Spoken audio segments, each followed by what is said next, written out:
2018, I decided to pack all my shit, sell all my stuff, and move to Thailand to pursue what I really wanted to do, and that's to be a professional fighter. I've been training since I was 11 years old, so at that time I figured out that, yeah, this is what I want to do, so packed up and moved my shit here. Yeah, I've been winning all my fights here in Thailand. I think I have about almost 10 fights now. I've only lost one fight, which was a split decision loss to Sinsamut Klimni, which is a pretty famous guy now and won championship. I think he just fought for the world title. Someone told me that they were looking for a fighter to fight Barry Jones. To be honest, I didn't know who Barry Jones was. I Googled him, and then I said, hey, this guy's a champion, right? And they said, actually, let me double check. And then they told me that, yeah, he's actually the champion. I'm like, okay, cool, get me it.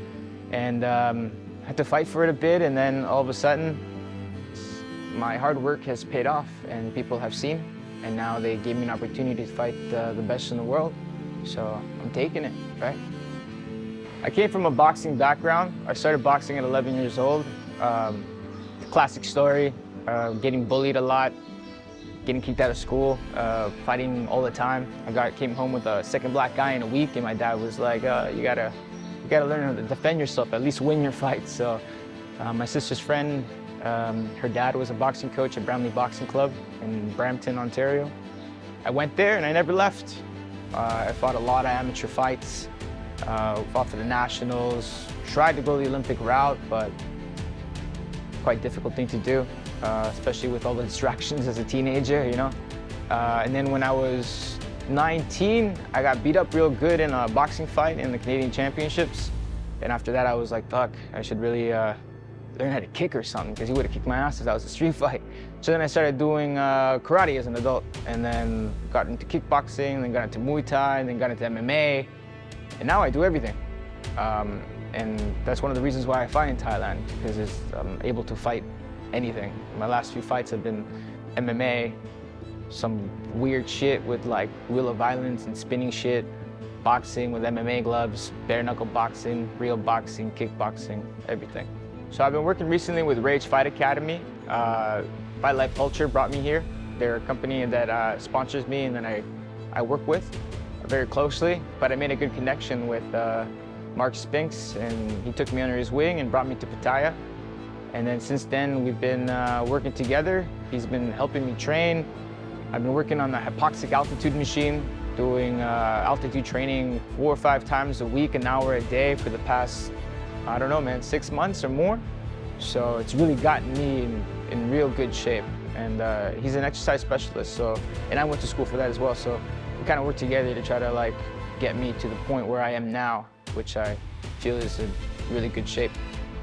Everything's going pretty good now. I think Rage is like was really made for us. It's very chill, laid back, not many egos in this gym, which I like. Easy to train with, and Charlton, which is my coach now, he's real old school, kind of like my boxing coach back home. Charlton really puts the work in.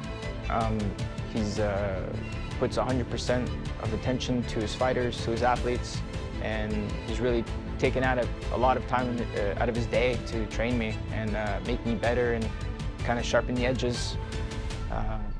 Yeah, and I've been working with him for the last 4 fights, and I've won all of them, so I think so far so good. Thanks to my team and Rage, and also Brian Flowers, the owner of Rage, for helping me out like he did. Didn't have to, but it's nice when someone has some kind of faith in you, you know? I think it's normal. Social media, if it's not for posting, it's for talking shit, right? All the keyboard warriors like to talk mad crap online. I don't even think half of them even seen me fight before, to be honest. And if they did and they still talk shit, I guess they got a lot of confidence in their countrymen, because most of them are from the UK, right? Yeah, but it doesn't bother me whatsoever. Kind of like, I find it funny. It drives me more, you know, because half the reason why I'm out here in Thailand and doing this is to say fuck you to the people that doubted me. So it's just adding more to the list. So for me, it's just, you know, any person that doubts me just makes me work harder, makes me train harder, makes me fight harder, right? So, yeah, I'm a huge underdog in this, which is great. I love it. I love the thrill of being the big underdog. This is the Rocky story. You know, I'm gonna fight the big bad, greatest of all time, apparently, you know. But Everyone he's fought is not really that, nothing special. Sweeney is an exception, but everyone else is kind of, they're all kind of journeymen. So Barry is just gonna be the person that's gonna pedestal me up to the top. And one fight at a time. Barry Jones is the most important fight, and it's the next fight. And I have no doubt in my mind that I'm gonna win this fight. I think I'm gonna knock him out, to be honest. I don't wanna go 8 rounds with that guy. I'm gonna fucking beat the shit out of him and knock him out sometime during the fight. And I have every bit of confidence in myself to do so.